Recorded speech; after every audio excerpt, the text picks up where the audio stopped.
Praise the Lord. Hallelujah. Ekwe suga kotie la confusion. Nware Zachariah fioya. Maka no sole ekwe simo no sole ya akotale ni kulo. Ekwe so kwa ngwara ga kwa. Iyelege megi o. Ekwe so kwa ngwara ga kwa. Iyelege megi o. Tinubu kwa ngwara ga kwa. Iyelege megi o.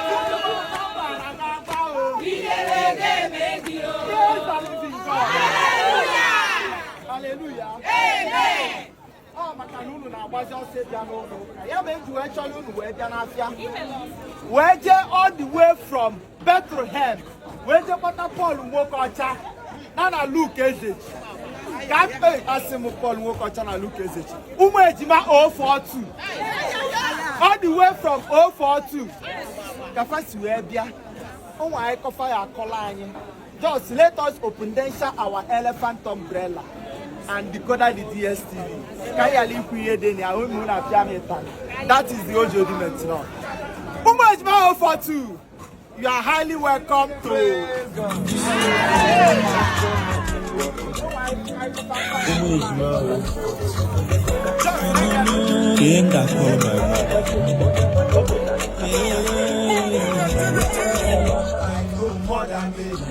Lamoro Jesus, Joseph, he is the capital.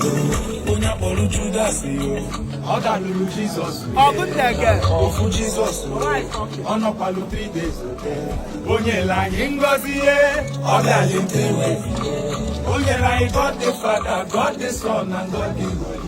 My guy, he come more down, sit down and get his story. Omele big man.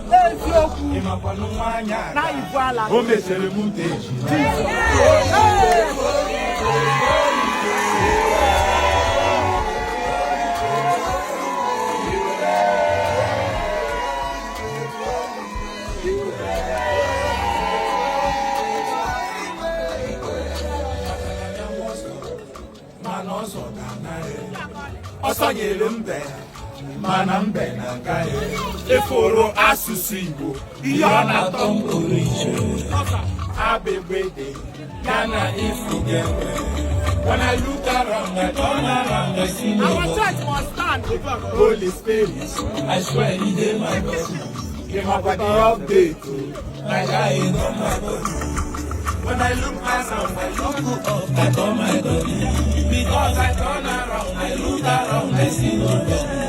If you go to women, go to women, if you go to women, go to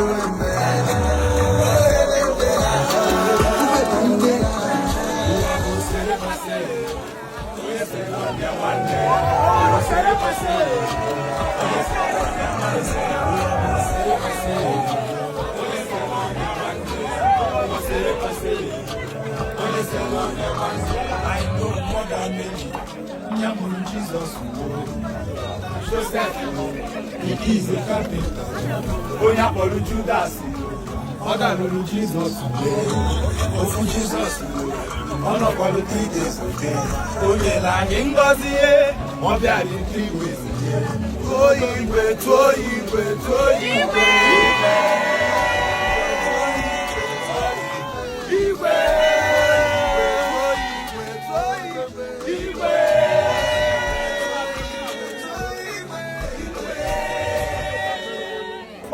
Jesus Joseph the carpenter. Owe na agwazi gị na nwaanyị aga mesiri mụta ejima. Ọ bụ na ịdị 90 years feel na-ema mmụọ ọkwa Chukwu na-enye nwa. Kọmasị ọ Chukwu na-azụpụ nwa. Ọ ya bụ the HOD of this egwu a. Ya nwa bụ the topic of this our song. Achọrọ m ka unu bịaba ụka. Unu na-agbata fuel. Maka ebe na the GO ji ụkwụ a wee chọta unu n'afịa. Ọ bụla obere ife. Am I talking to somebody?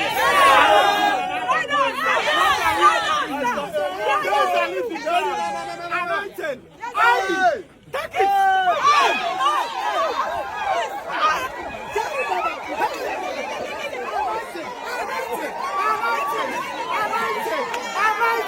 Anointing.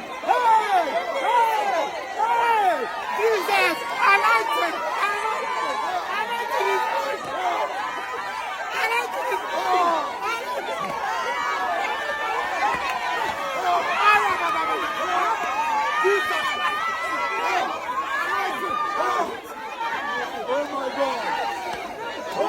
You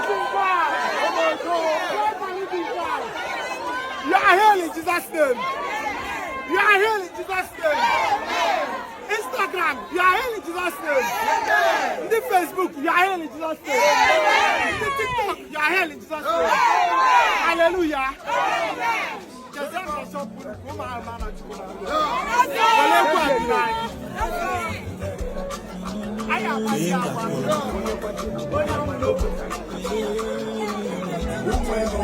I know more than me. Yamuru Jesus. Joseph. He is a carpenter. Onya Polu Judas. Other Lulu Jesus. Ofu Jesus. Ono Polu Judas. Onye la Ngozi. Obia Yintiwe. Onye la God the Father, God the Son, and God the Holy. My guy, come on down, sit down, and get it slowly. Ichekelu Jebezi. O mere ya big man owa inokwa no nwanya aga o mere mu deji to iwe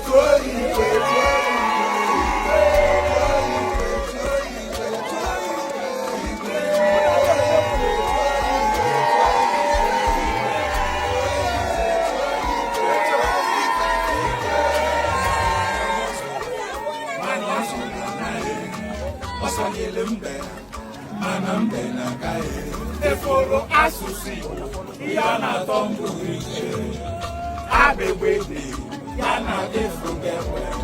When I look around, I turn around, I see nobody. Holy Spirit, my guy in my body. If I find the old days, my guy in my body. When I look myself, I turn up, I turn my body. Because I turn around, I look around, I see nobody.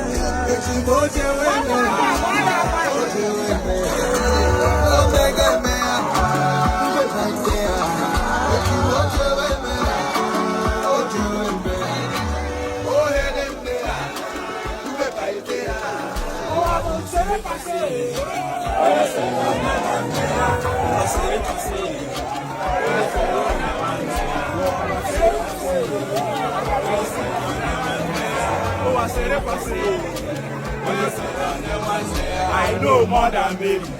Yamuru Jesus. Joseph. He is a carpenter. Onya Polu Judas. Other Lulu Jesus. Ofu Jesus. Ono Polu Judas. Onye la Ngozi. Obia Yintiwe.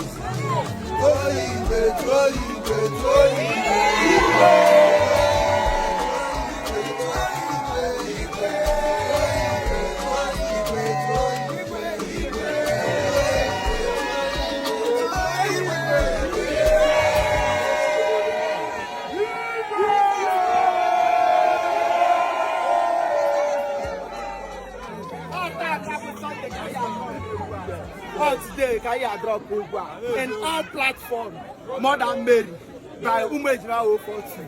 Esim with FC Bube. Esim from Capania. Where Potafa? Where Miracle? Ufado Dalada? Ufado Hallelujah, somebody.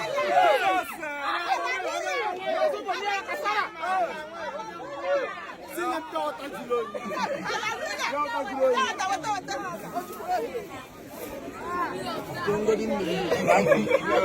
That is 1 minute.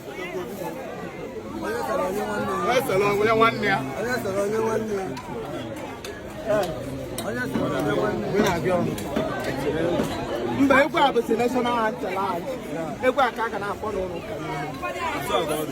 Where is my usher?